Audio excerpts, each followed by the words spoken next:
monsieur, bonjour, bienvenue dans Chine France, le journal, votre émission quotidienne d'information sur la Chine.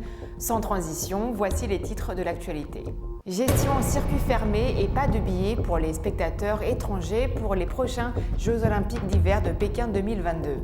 Les sondes chinoises sur Mars suspendent leur exploration en raison d'une perturbation solaire. La Chine a un rôle essentiel à jouer sur la protection de la biodiversité mondiale, selon Lin Li du WWF. TikTok exporte sa fonctionnalité e-commerce en Occident. Les touristes chinois privilégient les voyages privés et courts pour la fête nationale.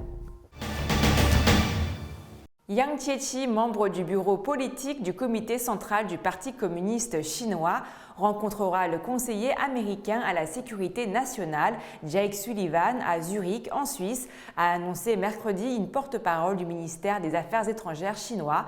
Monsieur Yang, qui est également directeur du bureau de la Commission des Affaires étrangères du comité central du Parti communiste chinois, rencontrera M. Sullivan conformément au consensus atteint le 10 septembre par les chefs d'État chinois et américains lors de leur appel téléphonique et comme convenu par la Chine et les États-Unis, a déclaré Hua Chunying.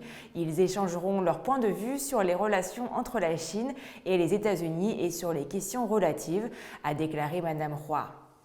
Le 29 septembre, à la réunion de la commission exécutive du comité central olympique, des mesures anti-Covid-19 ont été présentées. Tous les athlètes des Jeux olympiques et paralympiques d'hiver de Pékin 2022 et tous les participants aux Jeux qui sont entièrement vaccinés entreront dans un système de gestion en circuit fermé à leur arrivée dans la capitale chinoise. Explication. Selon les organisateurs de Pékin 2022, ces contre-mesures ont été adoptées pour garantir que les Jeux de 2022 se dérouleront en toute sécurité comme prévu et pour assurer la sécurité et la santé des athlètes et de toutes les parties prenantes. Les organisateurs de Pékin 2022 ont également précisé que les participants aux Jeux qui ne sont pas complètement vaccinés devront faire une quarantaine de 21 jours à leur arrivée à Pékin. Tous les vaccins reconnus par l'Organisation mondiale de la santé ou des organisations internationales apparentées ou approuvées officiellement par les pays ou régions concernées seront acceptés. Les athlètes qui peuvent fournir une dispense médicale justifiée verront leur cas examiné. Quant au public, les organisateurs de Pékin 2022 ont clairement indiqué que les billets seront vendus exclusivement aux spectateurs résidant sur la partie continentale de la Chine et répondant aux exigences des mesures anti-Covid-19. Le système de gestion en circuit fermé, qui sera mis en œuvre du 23 janvier 2022 jusqu'à la fin des Jeux paralympiques le 13 mars, couvrira tous les domaines liés aux Jeux, y compris l'arrivée et le départ, le transport, l'hébergement, la restauration, les compétitions et les cérémonies d'ouverture et de clôture. Au sein du circuit fermé, les participants seront autorisés à se déplacer uniquement entre les sites liés aux Jeux pour l'entraînement, les compétitions et le travail. Un système de transport dédié aux Jeux sera également mis en place. Par ailleurs, les exigences spécifiques sur les mesures anti-Covid-19 et les détails des accords de billetterie sont en cours de discussion et de développement et seront rendus publics en temps voulu une fois qu'ils seront finalisés. Enfin, Pékin 2022 publiera la première version des Playbooks fin octobre et la deuxième version en décembre. Les politiques connexes seront détaillées dans les Playbooks. La réunion de la commission exécutive du Comité international olympique était présidée par le président Thomas Bach en présence du président du Comité international paralympique, Andrew Parsons. Le rover et l'orbiteur chinois sur Mars ont suspendu leur exploration depuis la mi-septembre, attendant la fin d'une période de perturbation solaire, a annoncé mardi l'administration nationale de l'espace de Chine. Une perturbation solaire se produit lorsque Mars et la Terre sont d'un côté et de l'autre du Soleil et que les trois astres sont presque parfaitement alignés. Pendant cette période, le rayonnement électromagnétique solaire s'accroît et perturbe les communications entre les sondes et la Terre. La perturbation se terminera à la mi-octobre et les deux sondes reprendront leur communication avec la Terre et poursuivront leur exploration scientifique de la planète rouge, a déclaré l'administration. La mission chinoise Tianwen-1, qui comprend un orbiteur, un atterrisseur et un rover, a été lancée le 23 juillet 2020. Le rover Tulong est descendu de sa plateforme d'atterrissage sur la surface martienne le 22 mai.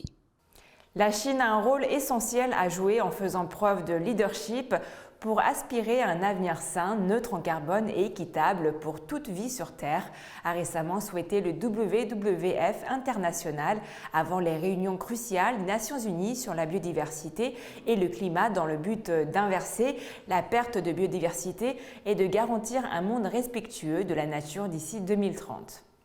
Nous sommes la dernière génération qui peut prendre des mesures significatives pour assurer l'avenir de la planète et de l'humanité, a déclaré dans une interview à Xinhua Lin Li, directrice de la politique globale et de la mobilisation au WWF international. La Chine accueillera la première partie de la 15e réunion de la conférence des parties à la Convention des Nations Unies sur la diversité biologique COP15 à Kunming, dans la province du Yunnan, dans le sud de la Chine, qui débutera le 11 octobre. Le cadre mondial de la biodiversité post-2020 sera examiné en vue de tracer un plan directeur pour la préservation de la biodiversité. Ling Li a déclaré que la COP15 en octobre, puis plus tard en avril de l'année prochaine, est un moment critique de prise de décision qui peut déterminer le destin non seulement au cours de la prochaine décennie, mais au cours des prochains siècles et millénaires. En tant que pays hôte de la COP15, la Chine a un rôle essentiel à jouer, dit-elle, ajoutant « Nous voyons des signes encourageants des actions nationales de la Chine et de son accent sur le concept de civilisation écologique dans l'élaboration des politiques nationales, ce qui est cohérent avec l'idée de vivre en harmonie avec la nature ». C'est une période critique et la Chine a un rôle essentiel à jouer pour la gouvernance mondiale et pour le multilatéralisme, souligne la responsable du WWF. L'an dernier, le président chinois Xi Jinping a annoncé que son pays visait à atteindre un pic d'émissions de CO2 avant 2030 et à réaliser la neutralité carbone avant 2060. Lors du débat général de l'Assemblée générale des Nations unies la semaine dernière, il a assuré que la Chine intensifierait son soutien aux autres pays en développement en matière d'énergie verte et à faible émission de carbone et qu'elle ne construirait plus de nouvelles centrales au charbon à l'étranger. De plus, elle juge que l'appel du président Xi Jinping à favoriser une communauté de vie pour l'homme et la nature et le concept de civilisation écologique constituait un nouveau pas dans la bonne direction. Avant cette COP15 cruciale, la responsable de WWF juge que le monde a plus que jamais besoin du multilatéralisme pour tenter de faire face à une double crise du climat et de la biodiversité sans précédent. Le WWF est l'une des ONG dédiées à la préservation de la nature les plus importantes et les plus respectées au monde. Depuis la création de son premier bureau en Suisse en 1961, elle est devenue un réseau mondial actif dans plus de 100 pays, avec près de 30 millions de membres.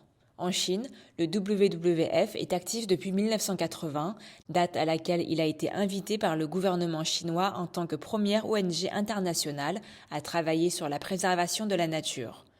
Et le comté de Makit a lancé un projet de plantation d'une barrière écologique verte contre les dommages causés par le vent et le sable en 2012. Jusqu'à présent, 27 333 sur un total de 666 667 hectares de forêts artificielles ont été plantés, transformant une partie du désert en oasis. TikTok Shopping, intégré sur la version chinoise Douyin, sera bientôt disponible sur TikTok en Occident, à en croire le média Fashion Network. Au Royaume-Uni, aux États-Unis et au Canada, TikTok met en effet à l'essai cette nouvelle fonctionnalité qui permet aux marques d'effectuer des ventes sur le réseau social. Directement inspiré du modèle du live streaming en Chine, TikTok Shopping permettra aux utilisateurs du réseau social chinois d'explorer et d'acheter les produits qu'ils voient au quotidien sur l'application. Cette nouvelle fonctionnalité prendra la forme d'un partenariat entre TikTok et Shopify, une plateforme canadienne d'e-commerce, suite à un accord signé le 24 août 2021. Le déploiement de ce système sur d'autres marchés est prévu prochainement. Cette nouvelle orientation de la version occidentale de TikTok intervient par ailleurs au moment où, côté Chine, le leader de la tech fait l'objet de sérieuses réglementations. Comme le rappelle le média South China Morning Post, l'utilisation de TikTok sera désormais limitée à 40 minutes par jour pour les enfants chinois de moins de 14 ans et ne sera utilisable qu'entre 6 h du matin et 22 h. La semaine de vacances de la fête nationale chinoise a débuté vendredi 1er octobre.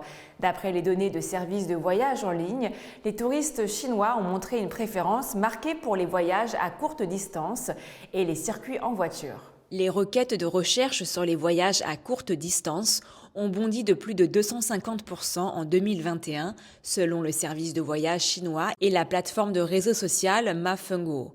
La plateforme ajoute que les séjours chez l'habitant, le camping et les thermes sont les moyens les plus populaires pour les gens de passer leurs vacances sur la route. Le nombre de recherches pour camping a triplé avant le début des vacances. En raison des mesures de prévention de la Covid-19, les visites en voiture avec des amis ou la famille sont également populaires auprès des touristes, selon Lumama, une agence de voyage en ligne.